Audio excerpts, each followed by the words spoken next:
You're listening to Soap Dirt, the latest in television entertainment news. Hey, Young and the Restless fans, I've got your 2-week spoilers for November 24th through December 5th.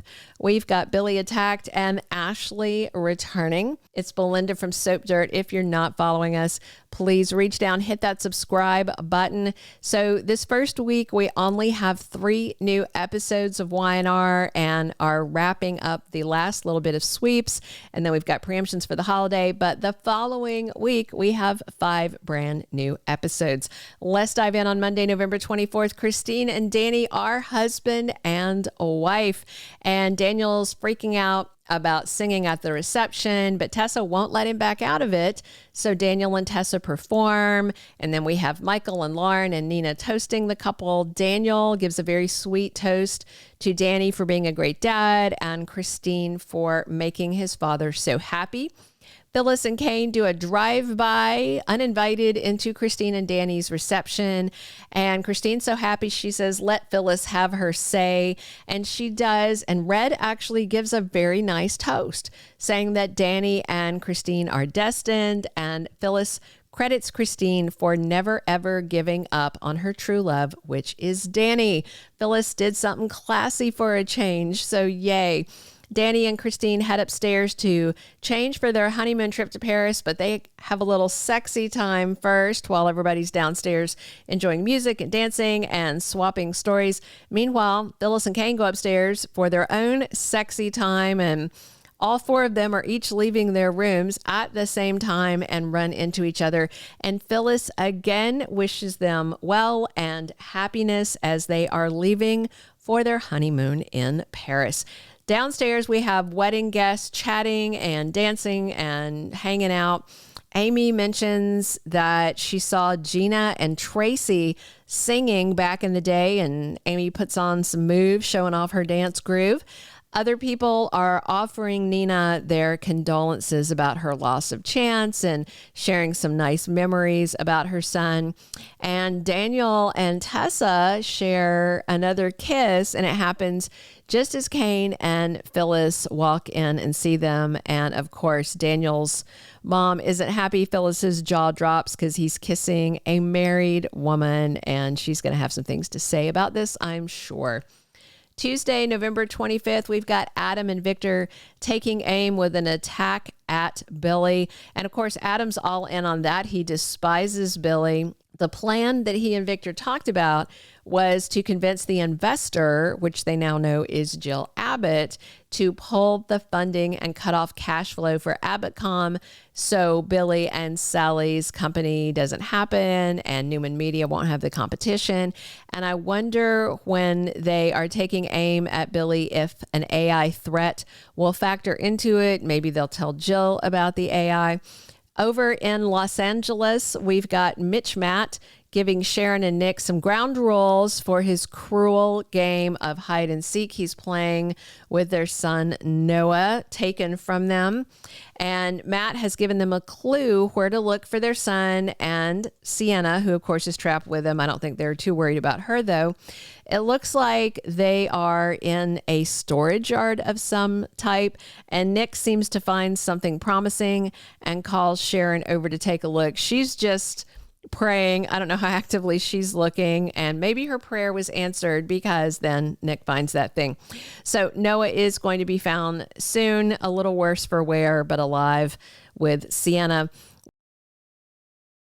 We're going to have some Abbott family drama as we head into Thanksgiving. A lot of the family is there, and a couple of people who are not family but are family adjacent are going to be there.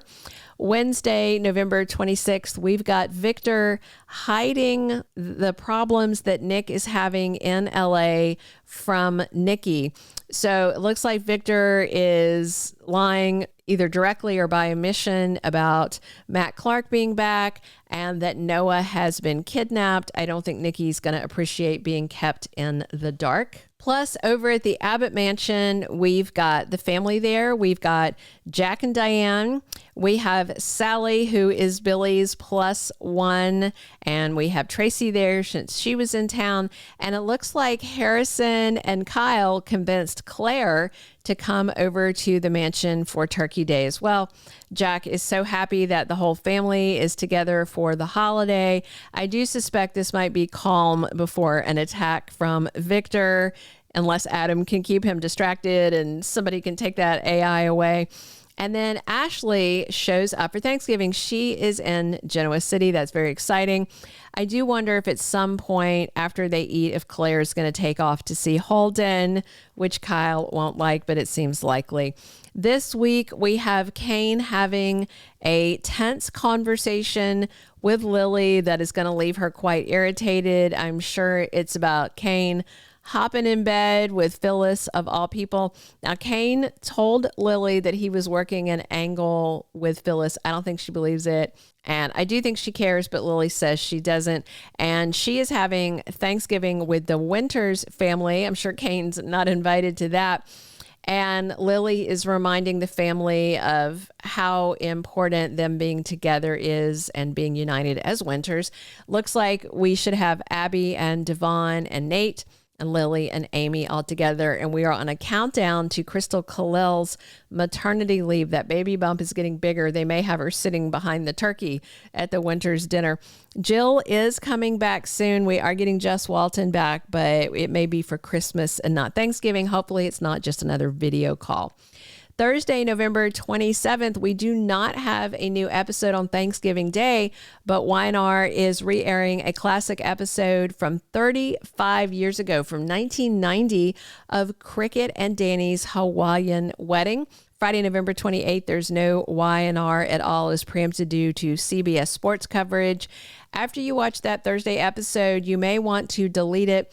Sometimes when they air reruns, it messes up the numbering on the cable box system, and it may mess up your recordings for the week of December 1st through the 5th. Claire has to set some new boundaries with Kyle. They are not getting back together, but she's still going to be there for Harrison. Kyle may be making some assumptions since Claire came to Thanksgiving dinner. Jack brings Ashley up to speed on all of the drama with Victor and the AI and Cane's company coming under attack by his own AI. Phyllis and Cane continue to get closer. Daniel and Tessa continue to get closer as well. They are heating up, may share more kisses soon, and maybe sharing more than that.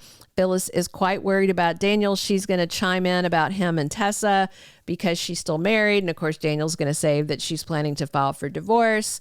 But I don't think Phyllis is going to like this at all. Audra's dirty secret about that thievery in Los Angeles may spill out either on AbbotCom or Newman Media. And if Claire does this and gets this story published, I'm sure that Audra is going to throw Holden under the bus, so he may be collateral damage in this Audra versus Claire thing. But then again, he is guilty of whatever the full dirty story was. We have Victor turning his attention on to attacking the Abbotts. Lily's annoyance with Cane grows, and Noah and Sienna are found safe and headed back to Genoa City before Matt is going to be left behind in LA, but is going to follow them to Genoa City soon. And I wonder if Detective Burrow and Stewart, who are working the undercover case to take down Mitch Matt, are going to follow. Thank you for being a loyal listener. Follow us wherever you get your podcast, because you don't want to miss the next episode. Soap Dirt is on all the major podcast platforms, including Apple Podcast, Spotify, iHeartRadio, and more.